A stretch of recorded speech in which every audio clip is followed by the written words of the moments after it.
Olá, tudo bem com você? Tudo tranquilo?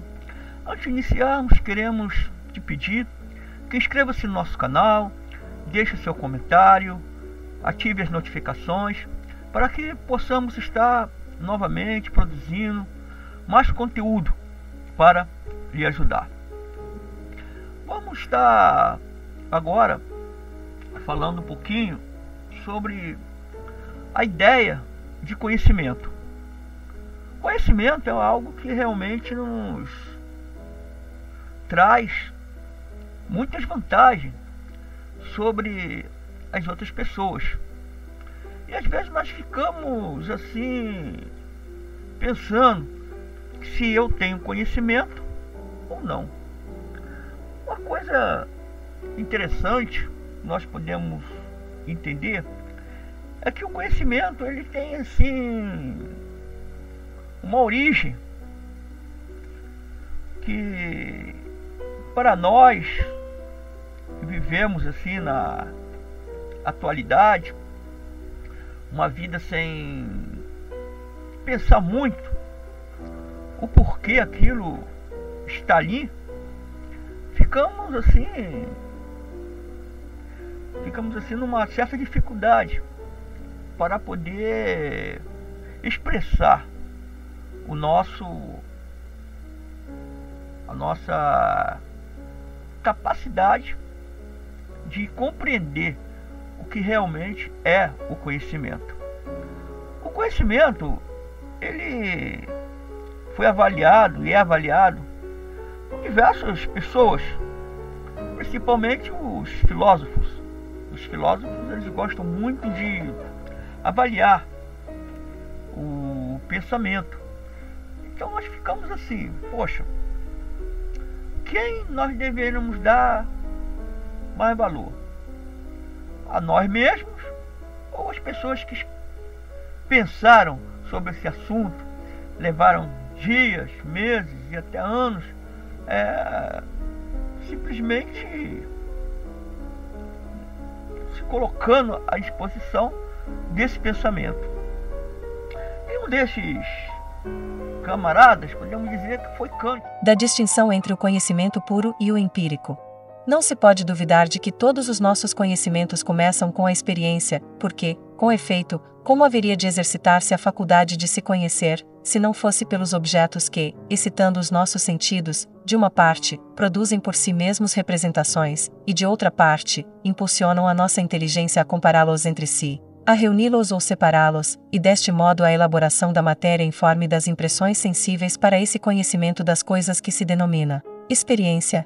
No tempo, pois, nenhum conhecimento precede a experiência, todos começam por ela. Mas se é verdade que os conhecimentos derivam da experiência, alguns há, no entanto, que não têm essa origem exclusiva, pois poderemos admitir que o nosso conhecimento empírico seja um composto daquilo que recebemos das impressões e daquilo que a nossa faculdade cognoscitiva lhe adiciona, estimulada somente pelas impressões dos sentidos, aditamento que propriamente não distinguimos senão mediante uma longa prática que nos habilite a separar esses dois elementos. Surge desse modo uma questão que não se pode resolver à primeira vista: será possível um conhecimento independente da experiência e das impressões dos sentidos? Tais conhecimentos são denominados a priori, e distintos dos empíricos, cuja origem é a posteriori, isto é, da experiência. Aquela expressão, no entanto, não abrange todo o significado da questão proposta, porquanto há conhecimentos que derivam indiretamente da experiência, isto é, de uma regra geral obtida pela experiência, e que, no entanto, não podem ser taxados de conhecimentos a priori.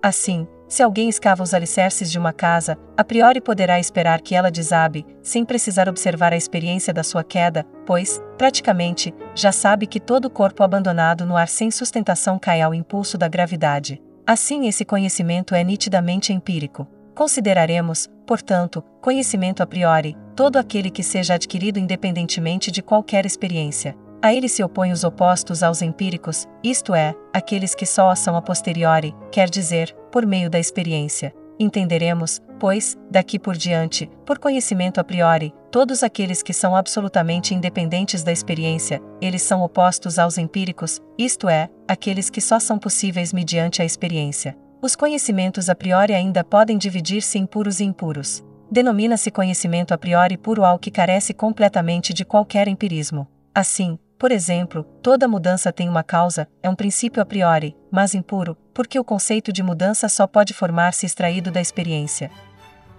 Kant começou a avaliar essa ideia. Não quero entrar aqui totalmente na sua obra, mas algo que realmente me chamou a atenção foi que ele começou a trabalhar sobre uma coisa interessante, que é o pensamento empírico. O pensamento empírico, ele é um pensamento que ele é gerado através da nossa experiência.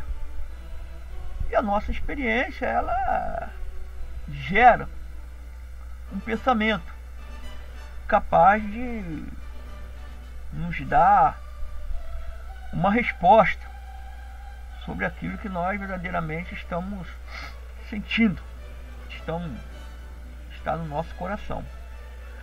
A verdade é que ficamos numa situação assim complicada, porque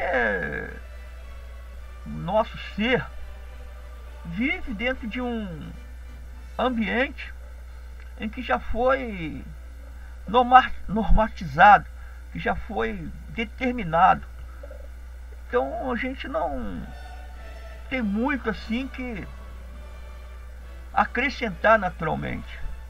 Os acréscimos, ele acontece de forma em que a nossa mente ela venha a buscar o entendimento do porquê de determinadas coisas. E esse porquê, ele nos faz, assim, às vezes, buscar respostas para a nossa compreensão. Mas não podemos deixar de crer que verdadeiramente somos seres humanos dotados de razão, e essa razão ela vai nos levar cada vez mais a uma busca, podemos dizer assim, até eterna, daquilo que nós verdadeiramente queremos. Eu falo assim porque hoje nós vivemos num mundo em que as ideias estão simplesmente voltadas para o fim. As pessoas, elas vivem pensando no fim. E por que elas vivem pensando no fim? Elas vivem pensando no fim porque o mundo hoje está sendo levado por pessoas que têm esse tipo de pensamento, por causa da situação em que vivemos, né? Cercado de coisas que não são muito boas, coisas que nos desagradam, coisas que nos tornam vulneráveis a pensar mais no caos, a pensar mais na fatalidade. E um desses pontos que nós podemos observar é a essência da situação ruim, né? Podemos dizer assim, situação ruim, situação em que não há uma verdadeira distinção entre o viver bom ou viver dentro da realidade. A Bíblia em si, vamos citar aqui os evangelhos, que quer dizer boas novas, ela não é um compêndio, podemos dizer assim, de coisas ruins, porque a própria palavra diz boas novas, e coisas boas, né? Novidades. E isso é totalmente contrário ao que nós vivemos hoje. É quando as pessoas elas pegam a palavra de Deus e só buscam as coisas ruins. Não que as coisas ruins não estejam ali, mas é que as coisas ruins elas simplesmente existem naturalmente. Mas quando você somente entende elas, aí é que a coisa fica assim meio complicada. Então, Deus mesmo disse para nós não ficarmos ansiosos por querer saber do futuro.